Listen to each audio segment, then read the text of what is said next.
Sirot ko'prigidan kechib o'ta olasizmi?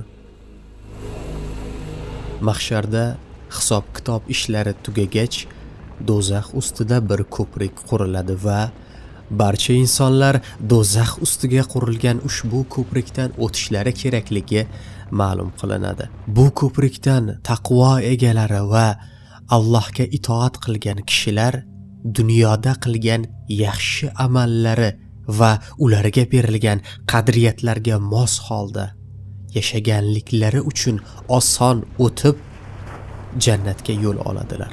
Gunohkorlar esa tiz cho'kib do'zaxga uloqtiriladi. Iymonsizlar abadiy azoblanish uchun do'zaxda qoladilar, ammo qalbida zarracha iymoni bor gunohkorlar o'z gunohlarining jazosini o'tab yoki Rahmon va Rahimli bo'lgan Allohning marhamati bilan bir kun kelib azobdan qutulib jannatga kiradilar.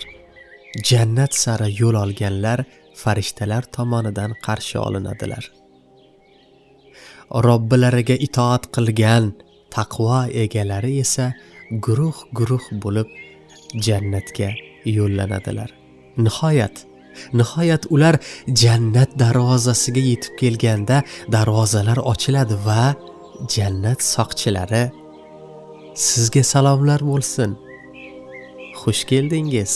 Bas unga abadiy qolguvchi bo'lgan holingizda kiring deb tabriklaydilar.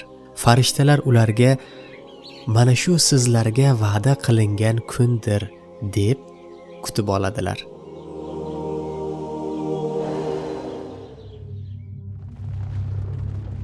Do'zax ustiga qurilgan bu ko'prik Sirot deb ataladi. Sirot ko'prigi sochdan ingichka va qilichdan o'tkirdir. Sirotdan birinchi o'tadiganlar shunchalar tez harakat qiladilarki, ular chaqmoq kabi o'tadilar. Keyin esa shamol kabi, keyin ot chopgandek, keyin yugurib, keyin yurib, keyin emaklab va hatto sudralib o'tadilar. Har bir kishi o'z amallari darajasiga ko'ra ko'prikdan o'tadi. Ushbu vaqtda Rasululloh sallallohu alayhi va sallam Sirot ko'prigining boshida turib doimiy ravishda "Ya Robbim, salomatlik ber" deb duo qiladilar. Insonlarning amallari ularni ko'prikdan o'ta olmaydigan darajaga yetkazgunga qadar bu hol davom etadi. Hatto bir kishi kelib yurishga holi yetmay qolib, sudralib o'tishga urinadi. Sirot ko'prigining ikki tomonida osilgan ilgaklar mavjud. Ular ko'prikdan o'tayotganlarni tutib olish uchun buyurilgan. Insonlarning bir qismi bu ilgaklardan tirnalgan va jarohatlangan holda qutuladi. Ba'zilari esa do'zaxga tushib ketadi. Hazrati Oysha radhiyallohu anha aytadilar: "Bir marta do'zaxni eslab yig'ladim. Rasululloh sallallohu alayhi va sallam meni bunday holatda ko'rib, Oysha, nega yig'layapsan deb so'radilar.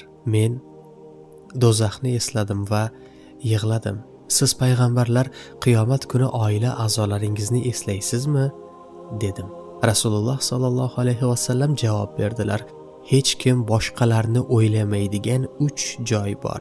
Birinchisi, mezonda amallar tortilayotganda tarozi og'ir yoki yengil bo'lishini bilmaguncha. Ikkinchisi, amal daftarini o'qishdan oldin uning o'ng qo'ldanmi, chap qo'ldanmi yoki orqadanmi berilishini bilmaguncha. Uchinchisi, Sirot ko'prigi ustida ilgaklardan qutula olmaslikni bilmaguncha dedilar. Qilgan har bir gunoh Sirot ko'prigiga osilgan ilgak yoki tuzoqdir. Shu sababdan kim xohlasa bu ilgaklarni ko'paytiradi, kim xohlasa tavba va istig'for bilan ularni yo'q qiladi. Magar kim tavba qilsa va iymon keltirib yaxshi amallar qilsa, bas Alloh ana o'shalarning yomonlik gunohlarini yaxshilik savoblarga aylantirib qo'yur. Alloh mag'firatli, mehribon bo'lgan zotdir. Furqon surasi 70-oyat. Allohim barchamizni mo'minlardan qilgin.